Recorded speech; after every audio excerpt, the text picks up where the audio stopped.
Hello, my precious, precious bright stars in the night. So a little context. I about basically once a year go through the tarot and do an energetic relationship, connection of sorts. I don't know how to describe it. You just go through the tarot. Just one card at a time, and you sometimes complete it and then sometimes you don't, but it's like whatever. And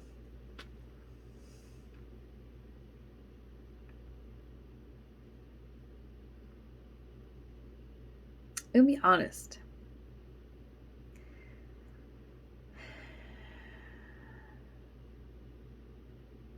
I've always kind of had a hard time with the Emperor card, and I realized when I considered the Emperor card with the Empress, it became suddenly so much easier. Because when you're a mom,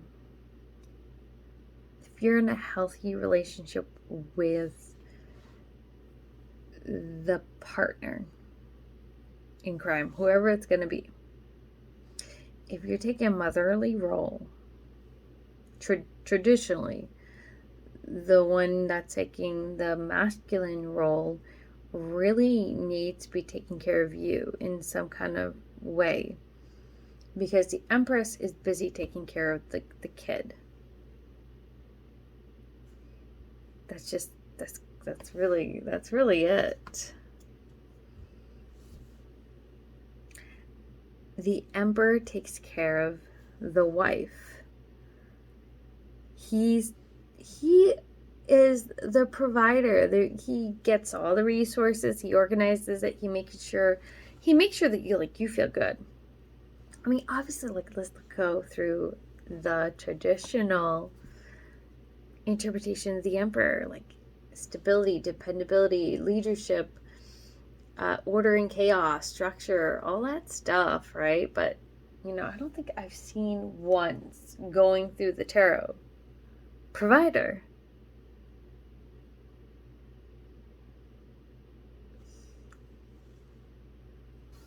What?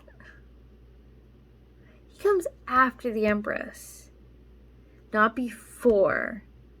How mind-boggling is that we as a society have forgotten that? We as a masculine, authoritarian society, the focus is on the male, right? Never the female. And yet the Emperor does not come before the Empress in the tarot. Have you ever wondered why? Because a healthy man realizes that ego has no place in the family. It's like, well, we understand we're going to be imperfect human beings. Yes. We're going to be imperfect. Like that is how it's going to be.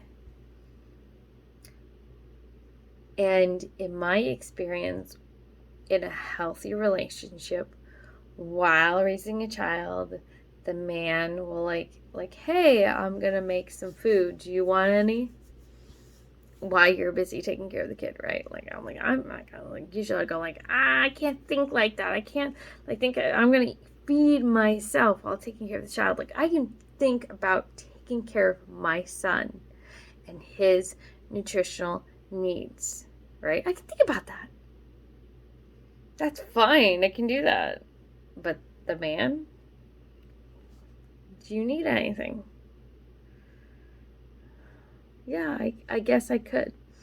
And when I looked at the Empress card, because a lot of it is about abundance,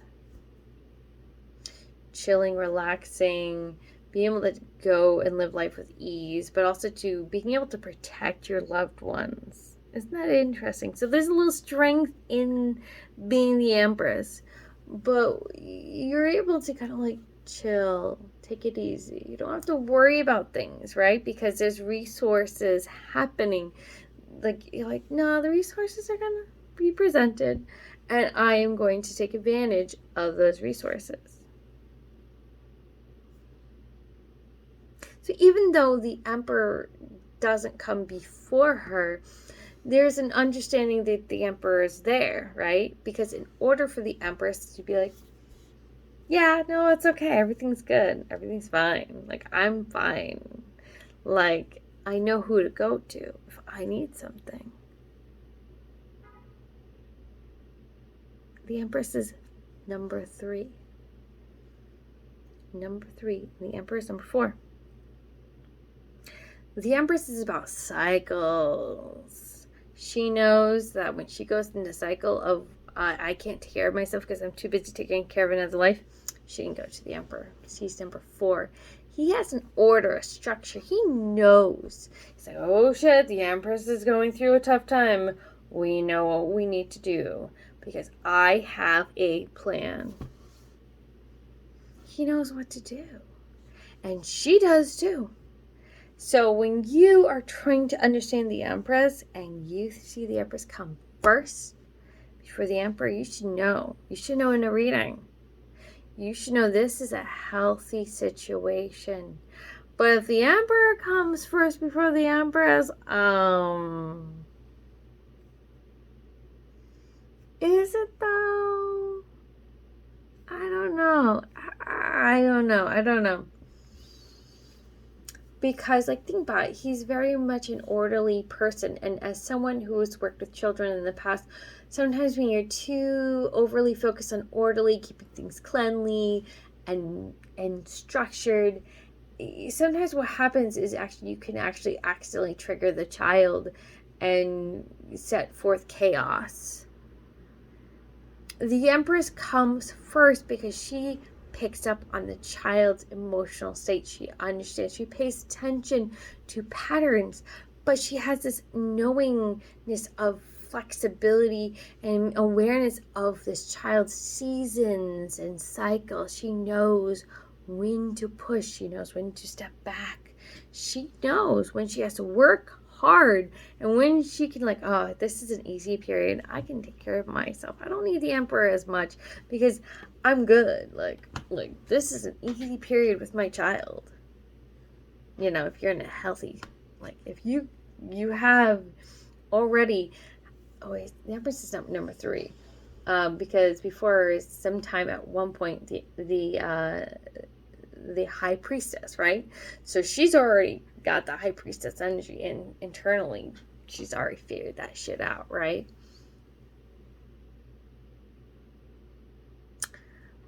But it's not just to shit on the emperor, because it's not, we need the emperor energy, because we do need to be confident in taking a step forth and be like, you know what, I got this. Y'all know. Midnight Magic, Sarah Richard, y'all know. I literally went through a couple of decks looking at the Emperor. Not once I saw Provider. The carer of the Empress. The one that makes sure she's okay, that she's safe, that she's happy, that she is loved, that she has her bucket filled. Not once did I ever see that. Because we live in this kind of society, right? I mean, that we don't even think about it. That's that shit. So we're going to do reading. We're going to see who comes first. Will it be the Empress or the Emperor? And you'll know what kind of relationship you are in with yourself and other people. So far we got the Hermit. You do like to be by yourself sometimes. That's okay. I understand. We got Queen of Wands. Remember, queens, all queens are a different version of the Empress. So even though we didn't got the Empress yet, we are seeing that already you really value yourself. You also do value the things that make you happy, and that's really good. And let's see who comes forth. It's like a hot mess. Okay, so you do need, I think you prioritize rest in a healthy way. That's my sense. Like you do 4 swords, right? Ace of Swords.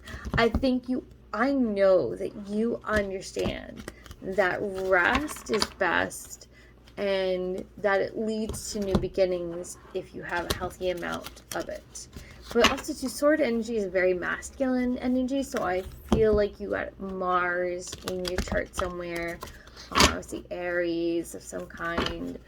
8 of Wands. So earlier I didn't say this, but we got 8 of Cups and now 8 of Wands. So you're connected to your higher soul mission, and I think your emotions are connected to your inspiration. So I think also too, I feel like wish manifestations going on here.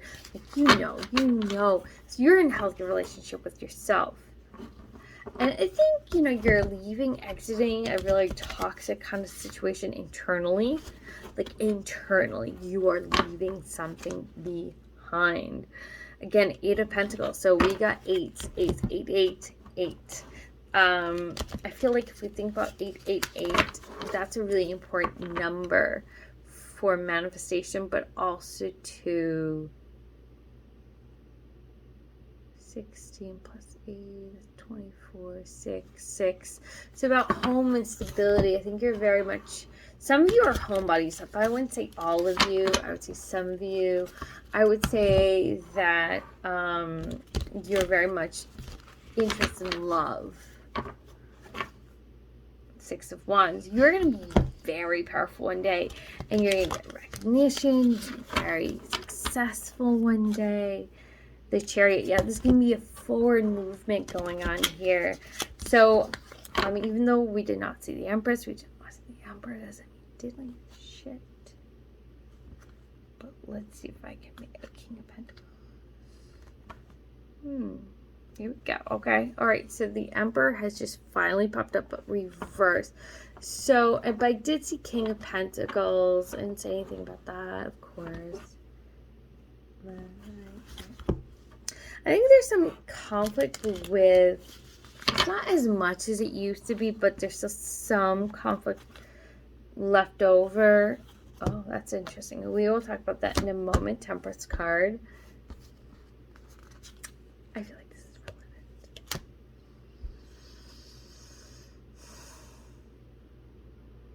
Okay, let's talk about when we're in conflict with our masculine side. So I feel like you're very comfortable with your feminine side, and I think that's a good thing. But I also too recognize that we do need to be comfortable with the masculine side of things. We do need to be okay with asking for help and receiving help, because if we're looking at the Emperor card on a spiritual level, more often than not,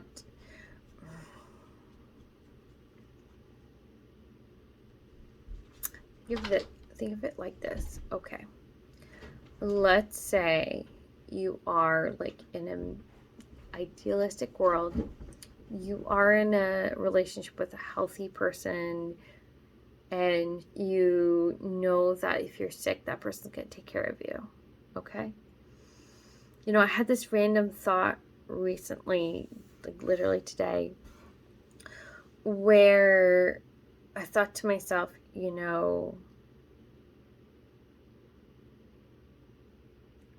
overall, like, if there was a problem, it would be solved. If I was ill, I would be taken care of. And I went through many different things where, as a woman, I feel like I've been led to think that I have to solve and take care of, which is so ironic in this toxic masculine world, right?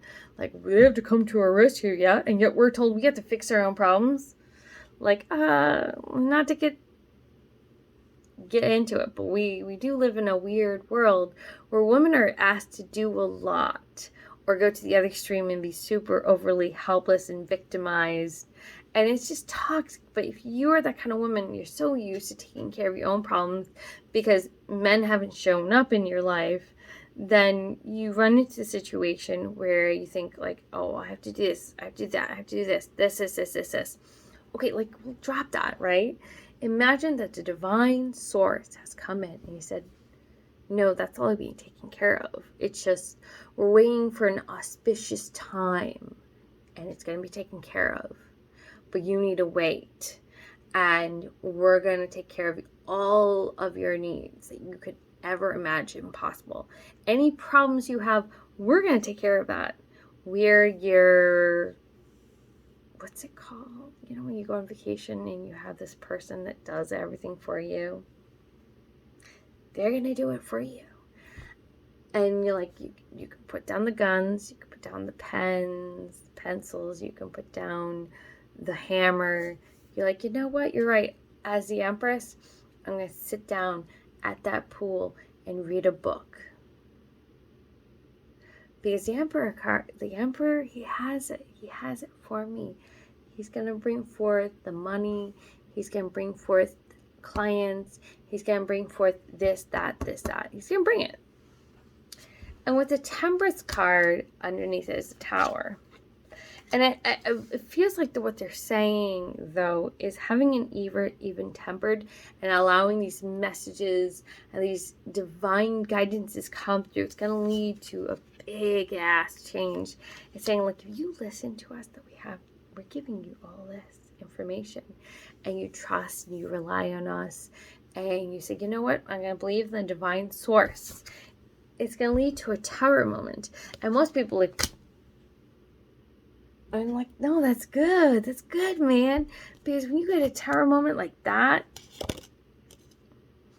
that means you're satisfied. You're not bored. You're not, like, you're just in a good space, man. It means that your whole world is shifting in a way you never expected it to go. In a really awesome way. And you got these two queens, right? Queen of Cups and Queen of Pentacles, which means your emotions are connected to your money, which means you do want to keep it even keeled. You do want to find, you want to have a place of gratitude in yourself. You do want to be like, okay, well, if I'm stressed out, I need to do my coping strategies like counting, breathing, yoga. I need to stay kind of even keeled. Like, I need to find a way of being positive and happy somehow, because when I'm happy, when I'm joyful, when I'm in a good positive space, that draws in that money for me. Love that for you. I really do. I mean, I understand. I do when we've had it. We really have had it. Have you ever had it? Where you're like, well, I'm going to just take care of it. Like, I'm just going to take care of it. You know? I feel like that's the Empress reverse, right?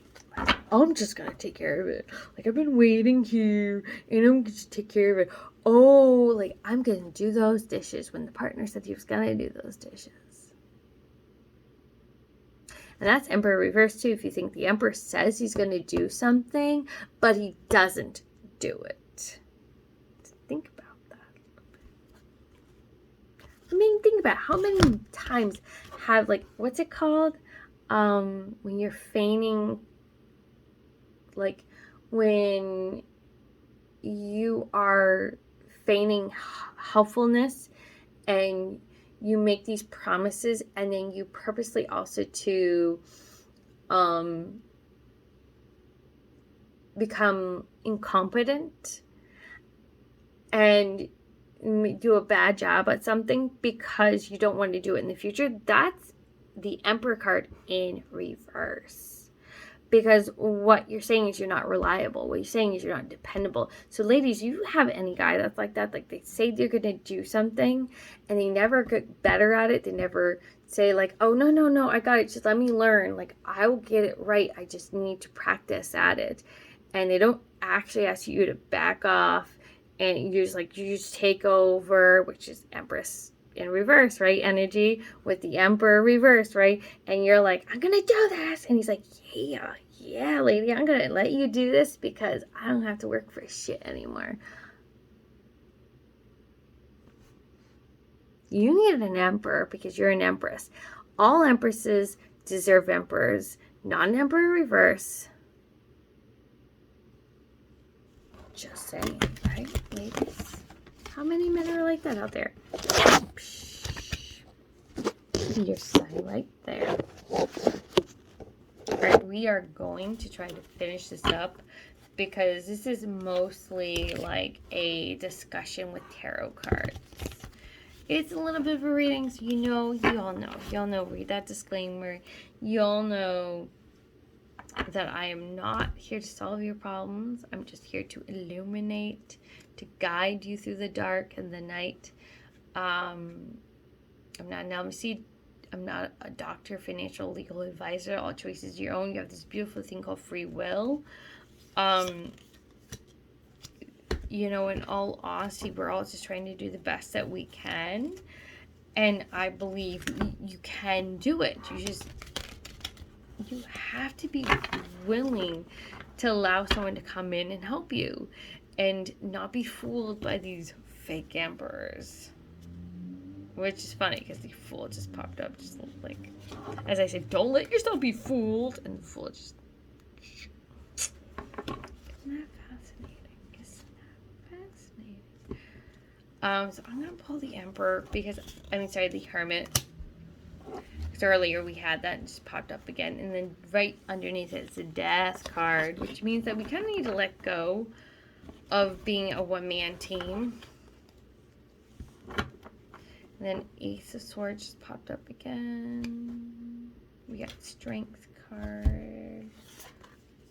And the Moon. So I feel like our strength is going to come from the unknown parts of ourselves, the things we haven't really explored or fully understood. I wouldn't be too surprised, though, if... Alright, I feel like Death cards is really... Because I feel like if you just, connect your emotions, all would be well. I do feel the urge to finish up, so I think that I'm going to do a last final look and see. You're going to be very lucky. Like, a lot of people are going to... But you have to be willing to take it slowly in order to be lucky. Like, don't feel like you have to rush. The moment you rush, it's not going to make you... It's not going to make you any more luckier. It might even lead to you being less. Sun card keeps popping up. Five Pentacles keep popping up. So, I think, no matter what, you're going to be successful. Whether you like it or not. Alright, Toulouse, bye, adios.